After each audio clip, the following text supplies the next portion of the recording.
So, this is our first run of the season. Yes, looking forward to it. Can't wait. We've been looking forward to it for quite a while. We're starting with some smaller logs, working out the kinks in the mill before we crank up to full milling on the larger, more valuable stuff. So, sacrificial logs. Yep, the first ones are sacrificial if they need to be, but if we get some lumber out of it, then that's bonus planks. That's good. I like bonus planks. The bigger goal, though, is getting all of these logs milled this summer.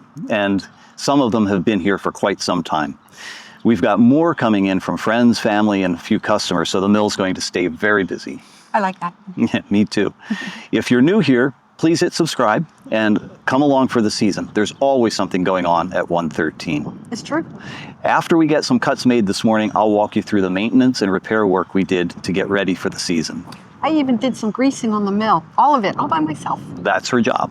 And the best part of the day, when you hear that dinner bell ring, it means Joy's got something going on in the kitchen.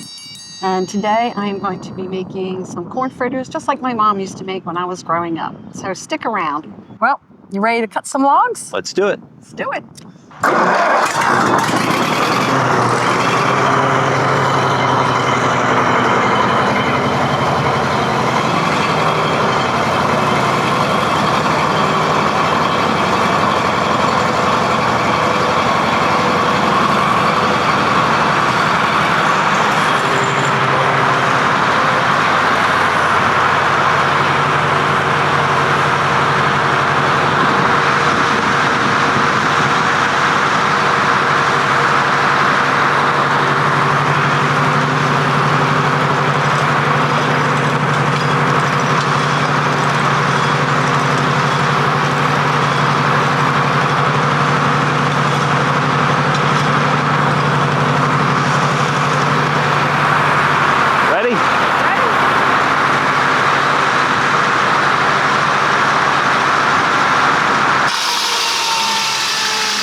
And we've got a lot of bug bites, or bug holes in it. So I'm just cutting 4/4 right now because what we really need for some of our projects is just some siding material. So I'm going to go ahead and keep cutting this. I'll square it up.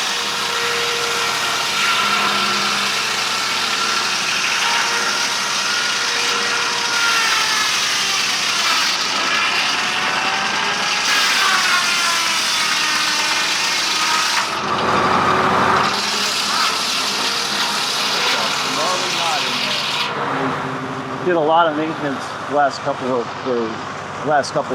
weeks of the fall when we were cutting. Really haven't added any pine tar since. And what happens is this belt starts to gather dust over time and sticks to the pine tar. And then it just gets sick. But again, since it's summertime, we should be in pretty good shape to make that stuff stick. We're gonna put the belt tensioner down. So with the pine tar and the belt tensioner fully engaged, we'll probably have much better traction. It'll take a little bit for that pine tar to get sticky.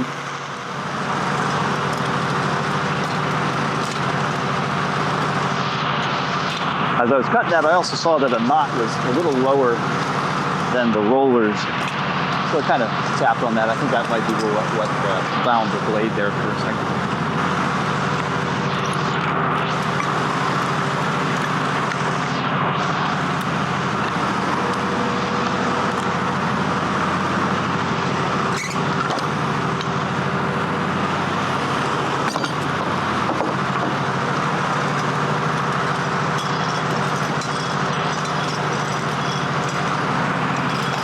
The dog back a little bit.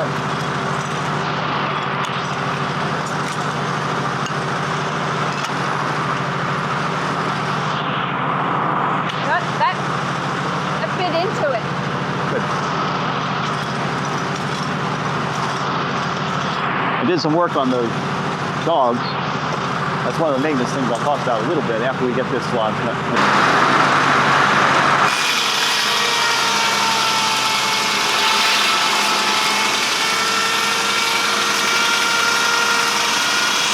Problems with these older logs too is there's still a lot of dust in the air.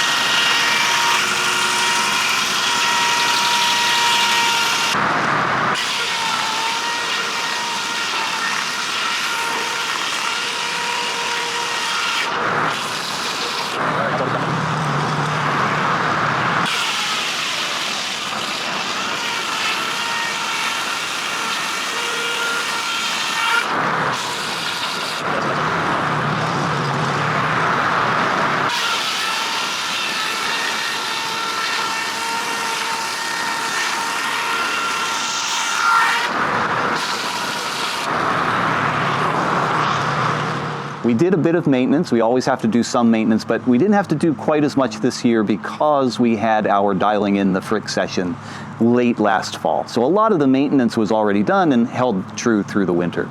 I did get to do some restoration work that I hadn't gotten to. Our frick works off of a dual dog system. So when you engage this top lever, sending that dog down into the log, it raises this rack, which pulls a bit up into the log from below, holding the log tight, holding the cant tight, and especially important for when we have individual boards that are getting closer and closer to the blade and to the end of the head block here. We don't want them slipping off mid-cut. So that bottom pincer, that bottom bit, will hold that board fairly tight while we're getting through those final cuts. So we cleaned everything out, greased it up, and got it moving again. We have 2 of those racks moving properly. The third one, the rack is actually broken, so not quite in service right now.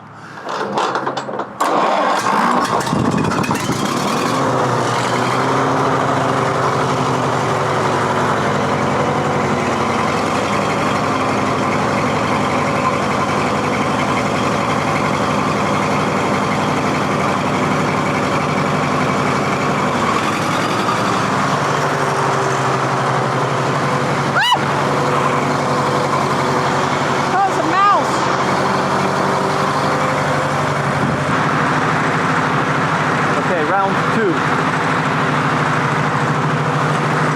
First log was hickory, and for sure that was part of the issue with not cutting well. It cut actually very well, in my estimation. This one, again, not sure. I'll tell you what it is once you get inside. Nothing not solid spot. Beautiful. Beautiful.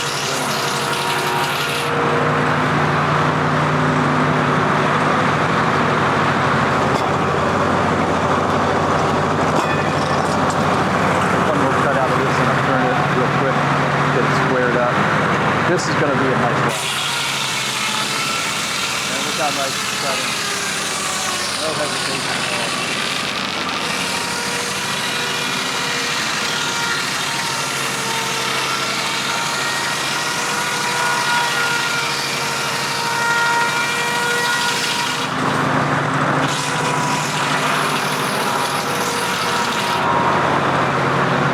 Okay, we'll get this one turned.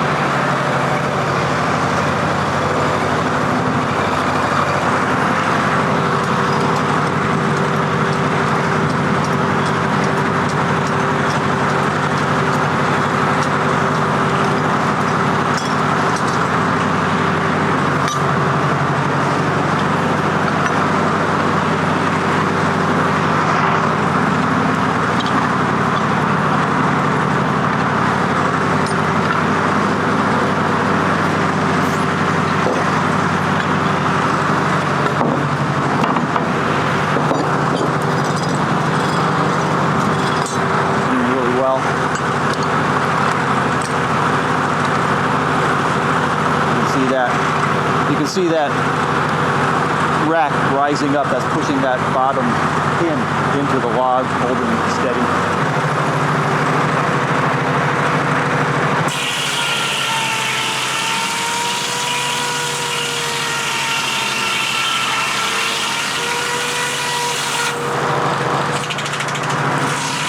Well, there's a few hickory nuts inside that knot. Must have had some friends living in there.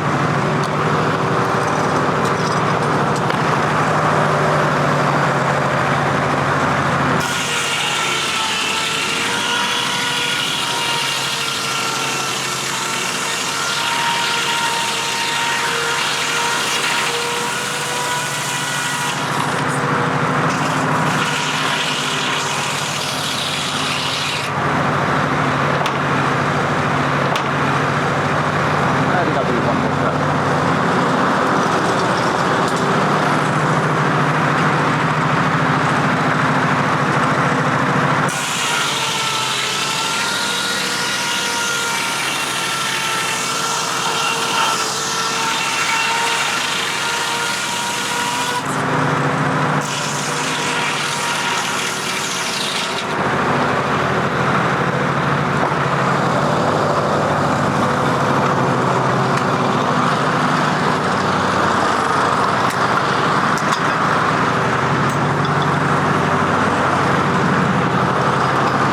nest. There's a nest.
Everything's running cool. The blade is cold all the way to the center.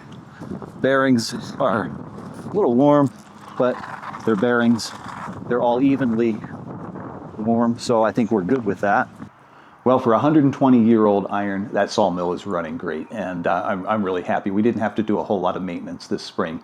Now we're ready to rock with the rest of those logs. The only issue that we're having right now is that there's a little bit too much tooth in the board. So you can see this hickory, it's pretty hard to cut. It always is. It's very tough on saws, but you can see a little bit more tooth there than I'd like to see. And you could see that in the videos as well. The ash had it as well. I haven't replaced those bits in a while. They're due. And in normal circumstances, I'd replace them before this, but they have more than doubled in price in the last 7 or 8 years. About $2.30 a piece when you have 42 of them to replace at a time. I want to use them for as long as I can. So for having a couple of sacrificial logs, really I expected to throw out more than we did. We did very well today, and I'm quite happy with. We'll get this all stickered and stacked on the racks, and be ready to go. Well, you hear the sound, so that means it's time to go down and see what Joy's got going in the kitchen. I guess it's corn fritters today. See what goes with it, but looking forward to this. Stay tuned. So Rob and I had a successful first day at the sawmill this spring. He's up at the sawmill finishing cleaning up, and I came down to make dinner and make some corn fritters. Let me show you how I make it. All right, so the first thing you're going to do is start with your dry ingredients. Your flour, baking powder, and salt, all in one bowl.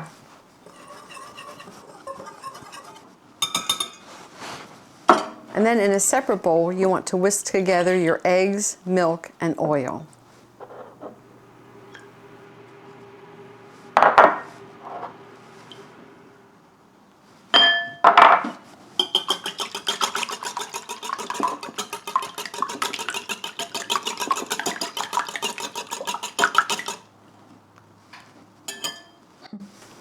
Now you want to add the wet ingredients to the dry ingredients and beat it until it's this nice smooth batter.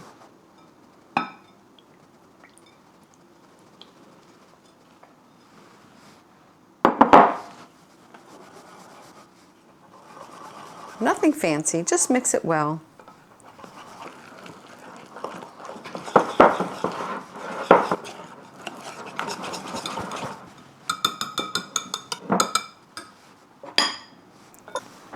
Then you want to put in your grated cooked corn.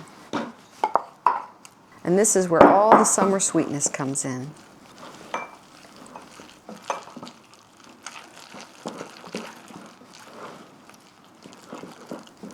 Get your oil up to 375 degrees. You want it to be hot so they fry up nice and crispy and light. You want to drop the batter in by spoonfuls and let them go until they're nice and golden brown.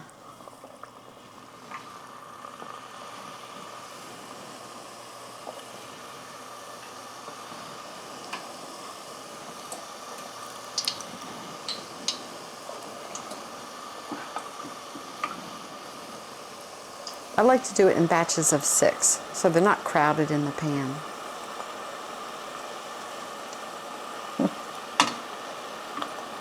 Pull them out and drain them on some paper towels. And then best of all, serve it hot with some butter or syrup. I grew up right here in Pennsylvania, and summers meant fresh corn. My mom used to make these fritters often. We'd have them with butter, sometimes syrup, and sometimes both.